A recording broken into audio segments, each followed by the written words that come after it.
And welcome back to this episode of the OperaWire podcast. I'm your co-host David Salazar. I'm here with my brother Francisco, and this is the first time in a while that we've done one of these episodes together.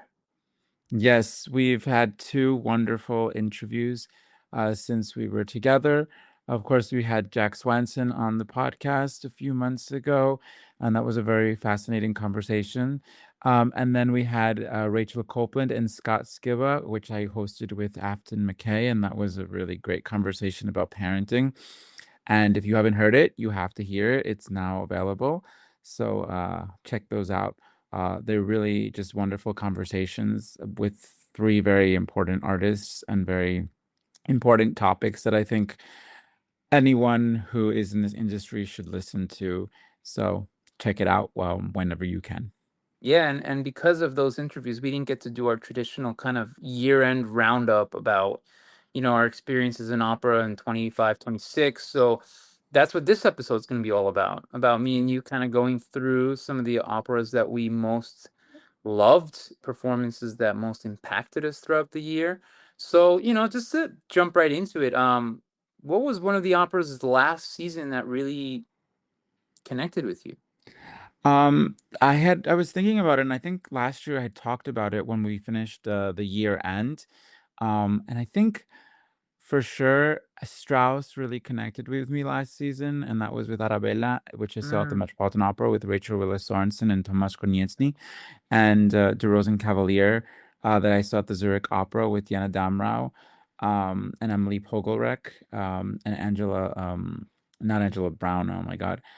Oh God, Angela Brower, sorry. Those two performances of Strauss really connected with me. I've always loved Strauss. I've always had a affinity for Strauss, and I just think that I gained such a great appreciation for those two works.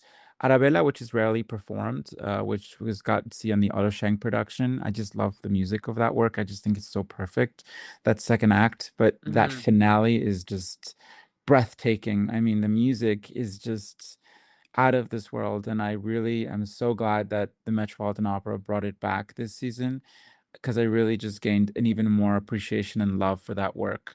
And Rosenkavalier, I've always had a love-hate relationship with it, so I think this time around I got a lot of appreciation out of just seeing these three wonderful performers give it their all in this interesting production that I saw at the Zurich Opera, which opened last season. So I guess I really was very excited to just be able to dig in deeper into those uh, two works that I think, um, first, they're rarely performed now because there's very few singers that sing it. Rosenkavalier, not so much. Rosenkavalier is performed a lot, but Arabella is not really performed much, and when it is, it's very rare that you see it.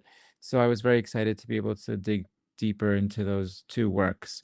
Um, I also have to say that I think we'll definitely talk about it. Tristan and Isolde at the Metropolitan Opera and Yuval Sharon's production was just mind blowing. I was mixed on the production, but as it grew on me and as I rewatched the live broadcast, I think it grew on me a lot more. And I mean, Lisa Davidson and Michael Spires. I mean, I think nobody talks enough about Michael Spires, but I think Michael Spires really just knocked it out of the park in that role. I think I was very surprised. I'd never seen him live, and since he'd done so much bel canto and so many other different types of repertoire, I wasn't sure what to expect of Tristan, and I just think that this Tristan was probably one of the greatest Tristans I've ever seen. I always see tenors struggle with that third act, and I just felt like Michael Spires did not struggle whatsoever. Paced himself really well. He's paced himself really well. And I know that some people have different I know there's a wide range of, thoughts because obviously this is the opera industry and everyone has opinions, and that's great and it's beautiful, and I think that's what makes the art form so alive in our time. But yeah, I personally really loved that. Tristan was one of the performances for me. I mean, when I thought about this assignment, that was the first one that came to mind. Lisa Davidson was amazing. Michael Spires was incredible. Um, Gubanova was incredible as well. I really liked Ryan Speedo Green in this role. I think that his voice suited Mark. It was a nice contrast to Michael Spires's. I thought Yannick Disney again did a pretty good job with the score. They did cut up Act Two. It's not, mind blowing cuts. They're the traditional ones that tend to get done here and there. Um, but I really, yeah, I have to double down with you on the Yuval Sharon production, which I thought was very intelligently done, very unique. I did mention in my review that I was not thrilled about the fact that he puts 3 pages of director's notes in the program. I do think that if you need to explain yourself to a audience, then your production itself is not doing the work. I don't think an introduction is out of the question, but I think, directors these days that rely I think it's a problem personally if you're a director and you're trying to tell a story and you still need to try and explain yourself because you have no confidence or you're scared. I'll retract the no confidence. You're scared that the audience is not gonna quote unquote get it. When the whole point of your production is to leave enough open to the audience to interpret and to explore on their own, to form their own opinions, to form their own conclusions. And I think the production itself leaves a lot of space for that. Um, I particularly love the second act. The evocative emotions of that. I thought that the use of the doubles was particularly striking and beautiful, especially for an opera like Tristan and Isolde, where you know there is this kind of there is this kind of dimensionality between the spiritual realm and the physical realm, right? And the libretto and the music. The opera itself is divided between these two storytelling worlds, the text and the music. Wagner does that so elegantly and beautifully. And to do that on stage, I think was brilliant as well, to find a way to do it on stage between the voices and the movement. Especially in Act Two, I thought it was absolutely beautiful. In Act Three, that continues and that gets developed further. It is really challenging to have the actors constantly swapping places and to do it in an elegant way, which is very difficult unless you add extra stage tricks. So it wasn't as polished in how it was pulled off in Act Three, I think. But I did love the conception of the production. I loved the execution overall of the production. I thought that the artists, the singers were absolutely wonderful for this. So for me, Tristan, like right away, I was talking to Dad earlier, and I was like kind of throwing him. I just kind of wanted to see what his opinions on. For you guys who don't, listeners, our father is a huge opera aficionado. He's pretty much the reason why we're doing this in many ways. I asked him, and he said, "Oh, Tristan was the first thing that came to his mind," and I have to agree. For me, it was the standout production of this season. I will say that I was disappointed when I heard that the score had been cut. I didn't realize that there were cuts in Wagner, and when I realized that the second act had been cut, I was kind of disappointed because I do think that, and I have a very big affinity for completionist and being able to hear the entire score. I think that the Metropolitan Opera has become this house where everything and nothing is respected. And one of the things that I've always like thought about is the way to rediscover music is to hear the entire score. And when things are chopped up, I think people don't really get um the entire composition or the entire like what the composer wanted us to hear. And I understand that cuts are done for a reason. I think we talked about it like with this season's production of Puritani, which you would have preferred if they would have chopped it up and cut it because it felt long. But I also think that the score in and of itself, I was very excited to hear a mostly non-cut version of that score this year. Uh, but I think that part of the reason why it felt long was because the director had no idea what to do with the production. So it would have just been better to just keep the old production and keep the old cuts and just make sure that the story just played. I but I mean, I there's a lot of reasons for cuts now. I mean, right. sometimes it's a dramatic choice. Sometimes it's, a singer's request, sometimes because especially for bel canto, they're doing a lot of, vocal gymnastics. So sometimes singing, back to back cavaletas, with repeats, with roulades and other kinds of additions, it might be a lot, especially depending on the role, you know. I mean, singers have to pace themselves too. They are athletes, so you can't expect them to, just, I mean, part of there is probably a conversation that's had early on in the production, and or even before that, and singers agree to whether or not they do that. But I think that for Wagner, probably most definitely a pacing thing. These aren't cuts that are not like traditionally done. It's done very often. There's a Right. lot of recordings and a lot of performances that do these cuts for the and if you're wondering which cuts we're referring to, it's in the second act during the duet. There's an entire section that gets cut. It's about 10 to 15 minutes, depending on speed. In the case of this production, it probably would have been closer to 20 because the tempi were very slow in the second act, especially. So I can understand why they might have decided that also. But then sometimes it's also a question of, well, what is the director going to do with that space and time? I do agree that with Wagner, it's a little bit weird because um, Wagner's never repeating himself. So anything that's cut is actually music that is unique and special and probably deserves a chance to be heard. But again, these cuts are done with certain level of frequency, and I'm sure that the singers appreciated it on some level because I mean, especially Lisa Dobson and Michael Spires, it was a long night for them. It's a very difficult night for them. So I think it's a give and take. I think there's a lot of questions that have to be had about. It's a long opera, and the singers also deserve a chance to breathe a little bit and not blow their lungs out. And plus, they added an extra performance for this, so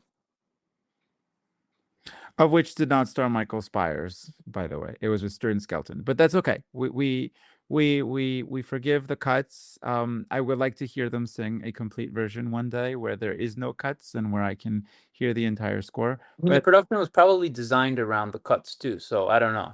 And this production of Tristan and Isolde, when they revive it, hopefully, it's probably going to be this version.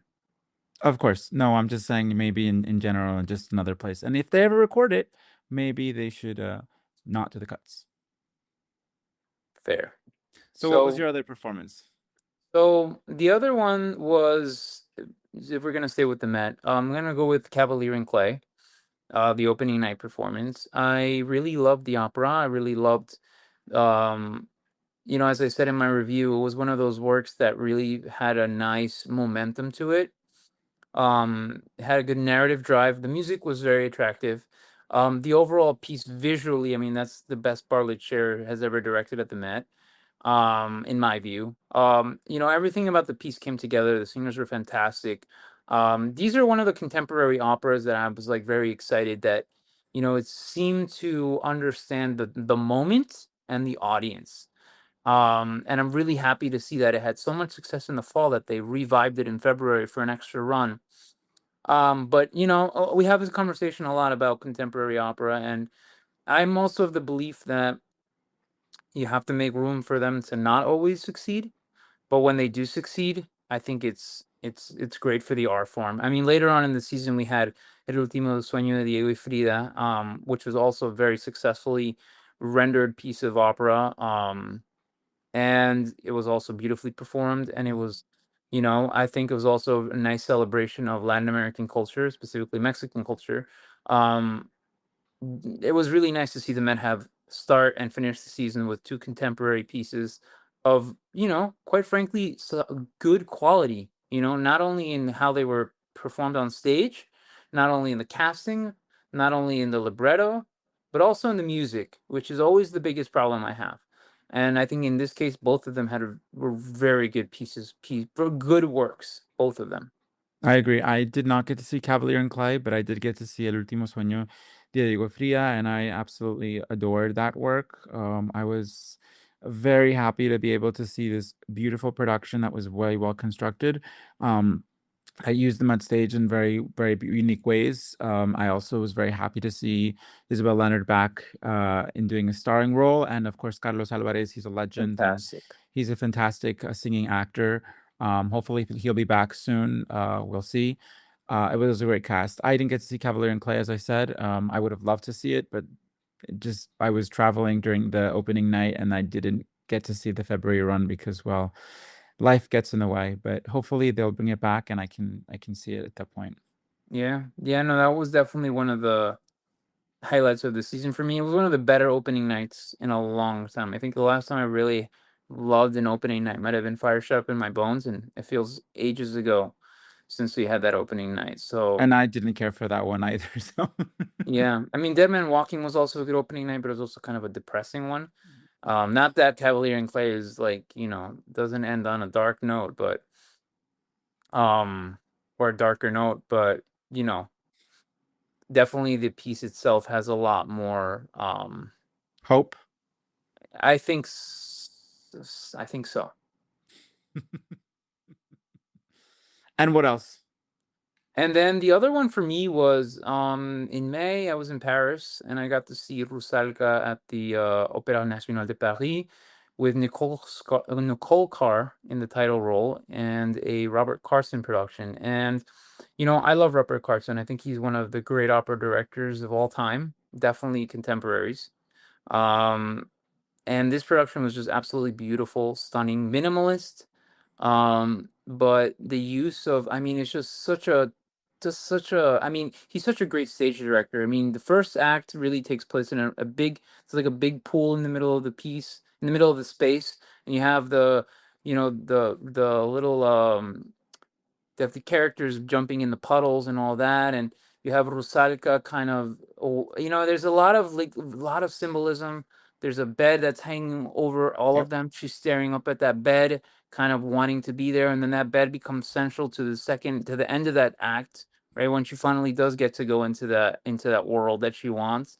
Then the whole second act, there's this mirroring effect, which is absolutely stunning because when the princess shows up, the princess ends up being a foil for Rusalka, and the Mm-hmm. production does such an incredible job of exploring those kind of divergences between these characters, this contrast, and how also I mean, later on in the story, I mean, the whole thing really kind of is a coming of age story, and it's very beautifully executed, and it's also about sexual awakening and about womanhood and all of those things that the story, I mean, Robert Carson does a really great job about exploring Rusalka's sexual identity throughout the story. And Nicole Carr, I don't think we talk enough about Nicole Carr, but she was absolutely fantastic. She really stole the show. I think everyone was pretty good. The mezzo soprano, whose name right now doesn't come to mind, she was also fantastic. Who played the princess? I'm sorry, her name. She was absolutely fantastic, monstrous voice, monstrous in the good sense. It was Titanic. Um, we'll make sure to put her name in the show notes, please. Of But course. she was fantastic, and the rest of the cast was quite good. But Nicole Carr was absolutely incredible. That's why I can't remember anyone else because when I think about this performance, she's the one that comes to mind. She's the one that kind of that I keep coming back to. There was just so many moments. The singing was, I mean, otherworldly. I'm just like, I'm sorry. I'm like going back and trying to remember the experience because it was really special. And that was one of the. I've seen a lot of good Rusalkas. I've been fortunate that everywhere I travel, Rusalka seems to be following me around. But in this particular case, this one was quite special, and definitely among my top performances of the year. Yeah, and the Robert Carson production was spectacular. So the mezzo was Alisa Kolosova. Yes. And that production, if you want to see it, it's also available on Paris Opera Play. And there's also a recording of that production with Renee Fleming because she was the one that premiered that production. Of course, Renee Fleming was very well known for Rusalka, so that's definitely a performance, a work that, and you're right, we don't talk about Nicole Carr quite as much as we should be. And I read a review of her Il Trittico. She did all three roles. I mean, that's a feat. And, she's doing a bunch of role debuts. I just saw she's doing Rosencavalier and she's doing the French version of Don Carlos this season, role debuts. And also Bal en Maschera, she's doing a new production as well. She's just an incredible artist with so much depth and incredible singing actress. I've never gotten to see her, but I've seen her video recordings that are available or whatever it is she's posted, and I've always admired her work and her voice, and hopefully I get to see her soon. I mean, let me tell you, the Bastille has interesting acoustics depending on where you're sitting, right? In some places it sounds really good, in some places you can barely make out anything. And in this case, because how open like the structure of the production is, it's very easy for singers. Like the resonance isn't it's not really favorable to all kinds of resonances. She was super clean in the hall. You know, even when the orchestra was super strong, the production and the space favors the orchestra. Even when that was overpowering, she came through super clear. Same with Colosoa. Colosoa just she just rode like she was like a titanic wave flying over the orchestra. But Nicole Carr was particularly impressive because of, and you can tell with the rest of the singers on that stage, right? There was, you could feel the difference. And again, I'm not trying to bring anyone down because I think everyone was quite good in that production. You can read my review to get a sense of how I really felt about the production. But she was just, it was such a, I'm trying to find the word for it. It was polished, feels like the right word. It was pristine. It was just, there was like a sheen to the whole performance. It was just so vocally so pristine, but then artistically, because there's also the component of how she embodied the character. It was absolutely sublime. So, Yeah, and it's just, and sorry, and just like, just to piggyback off of that, if I had to pick one performer of the season for me, that was it. That was her. And yeah. yeah, no, I mean, it's hard for me to talk about one performer because I think there were so many interesting performers that we got to see.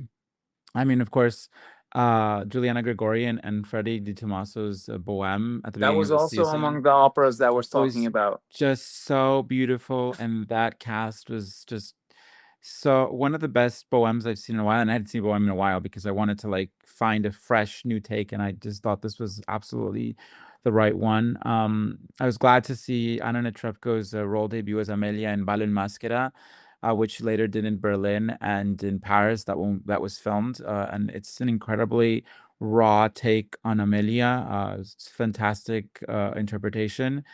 Um, I also really have to say that Eileen Perez in Madame Butterfly. Now that Uh is an Wow. How, impeccable. how did I even overlook her? How would I overlook that? Wow. Now I feel terrible. No, you're right. You're right. You're right. And we went to see that. It was fantastic. Yes. Go ahead, please take it away. How can you not um that is a Madame Butterfly for the ages. Eileen Perez, I think, just blew me out of. I couldn't stop crying. I mean, every moment of that butterfly, she lived it. It was so rich of emotion, rawness, Wrong. vocal Yeah. clarity, and Who was just your tenor for that one? oh, I don't remember I think it was Shek Jung Bong. I think it That, was yeah. back. I had Yeah, Matthew Polenzani. Matthew Polenzani and because her you were, saw the second time it was yeah. revived. Yeah, her and Matthew Um, Polenzani were absolutely incredible together. And it had been a while since I'd seen Matthew Polenzani do something like that because I wasn't expecting that from him in this kind of role, right? right. Because and I associate him with other kind of repertoire, and it feels like this kind of repertoire. I was kind of really surprised by what he did, but yes, I am so I Nicole Carr, and then Eileen Perez was right there. Then I was also thinking about Andrea Chenier earlier in the season, which was also quite spectacular. Piotr Bikchawa, Sonia Yoncheva, they were phenomenal together. That was another production that I was thinking of. And yes, you're right about Bohème. That was another one that I was thinking about earlier today. It's hard. It was actually, there's been a lot of beautiful performances that I've experienced this past season. And I have to say, I was really excited and I was very happy to be able to see Armonella Jaho finally do Traviata because she said goodbye That's- to Yeah. to the role I'm so after upset that many I years. missed that. Yeah, yeah, yeah. But you got to see her. You still got to see her a few years ago.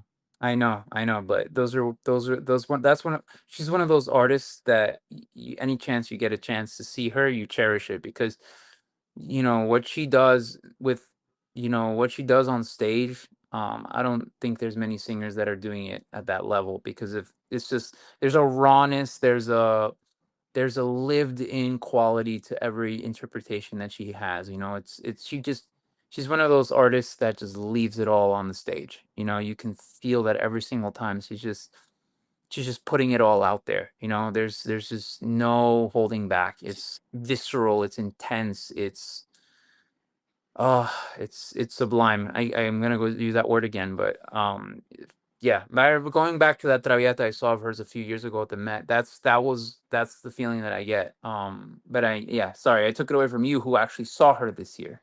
No, I think it was fantastic, and I was glad because she said goodbye to the role this summer in Rome. So at least I got to be able to live her Traviata. Another performer who had a really great season at the Met that we got to see was Lisetta Ropeza. Now, I didn't care for that production of Puritani, but and also she's apparently not singing Elvira again, according to Instagram. She said that Wow. she doesn't have one planned anytime soon or ever. So at least we got to live her Elvira in Puritani.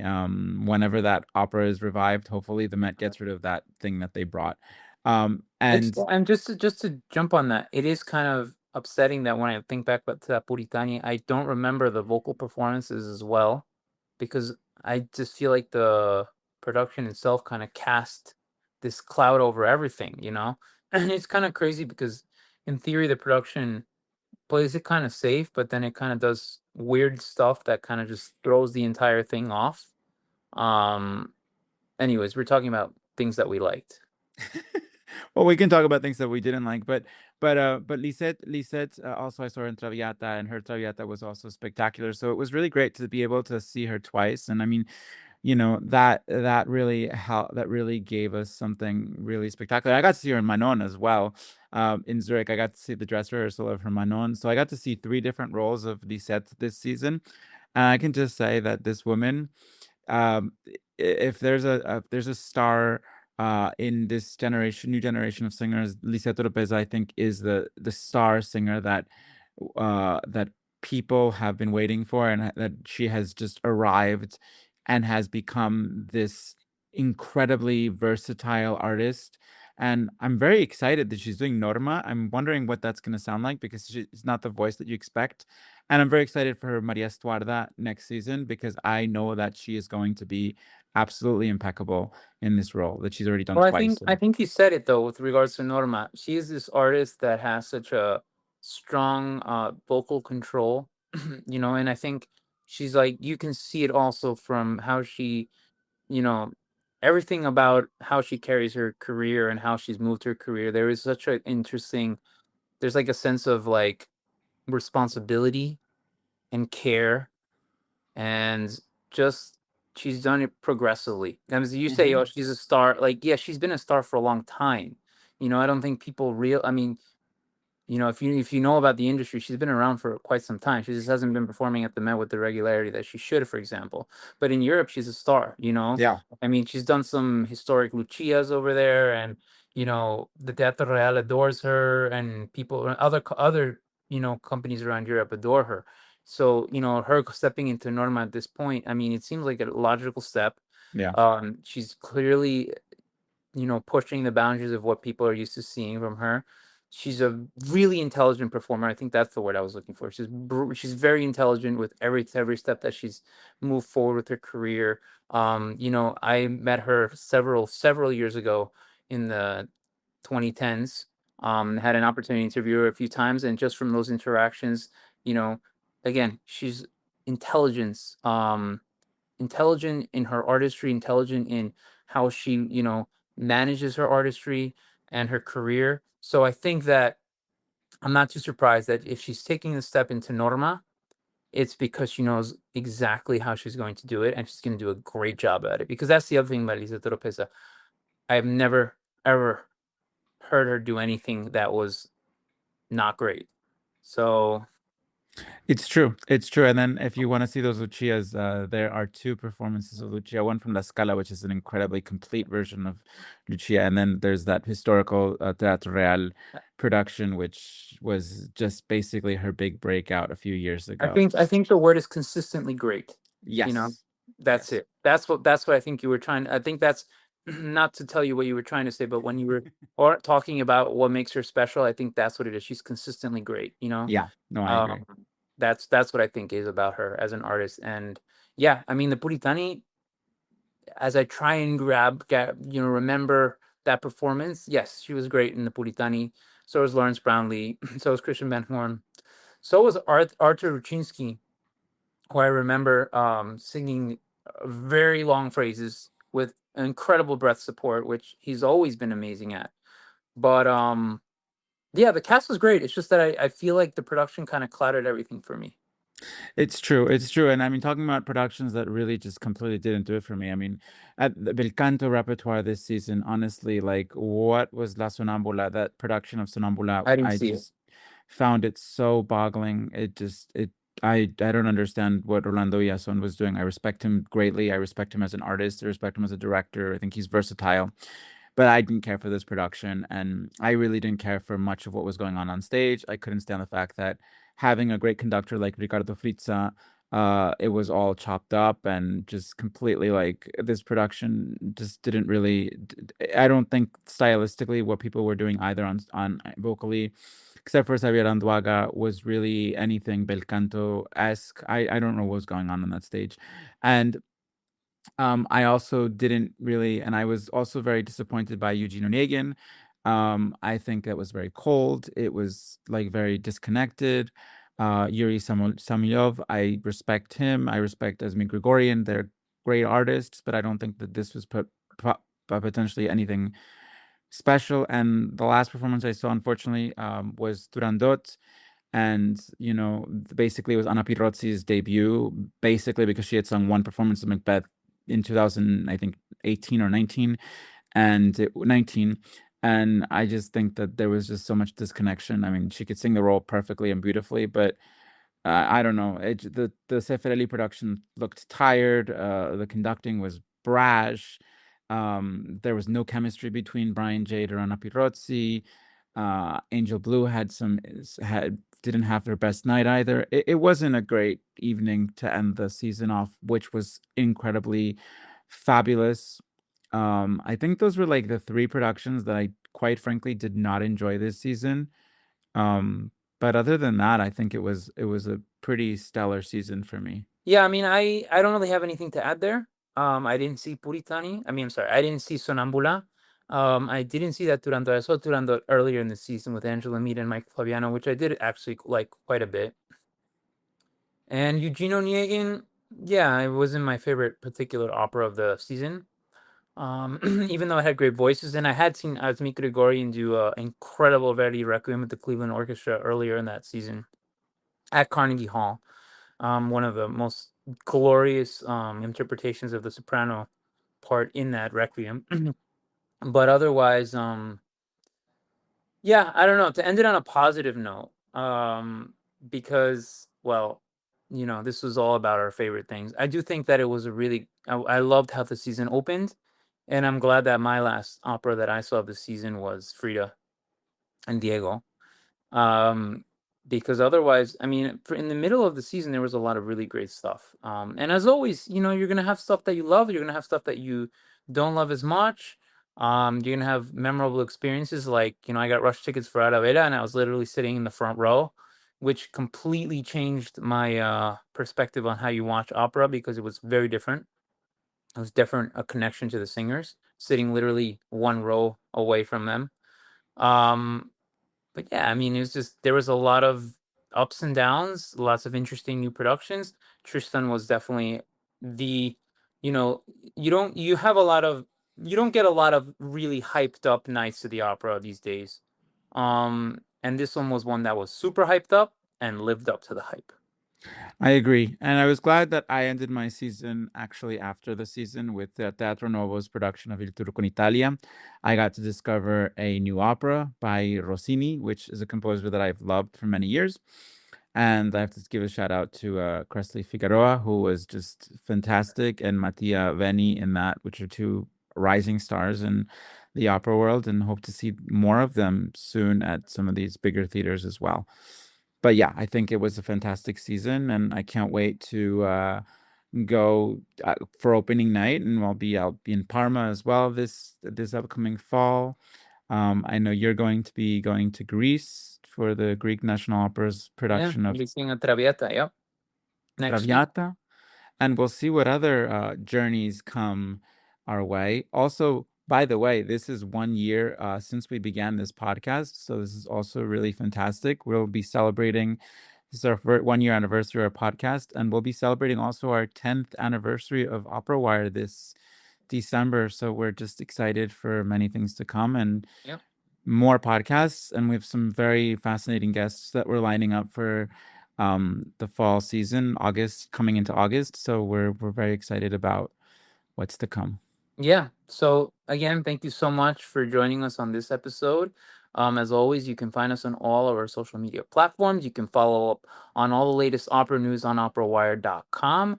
And thank you again to my co-host Francisco. Thank you to our producer Daniel Gomez, who is so kind as to put this together. And of course, thank you to all of you for staying and listening. We'll see you at the opera. Thank you.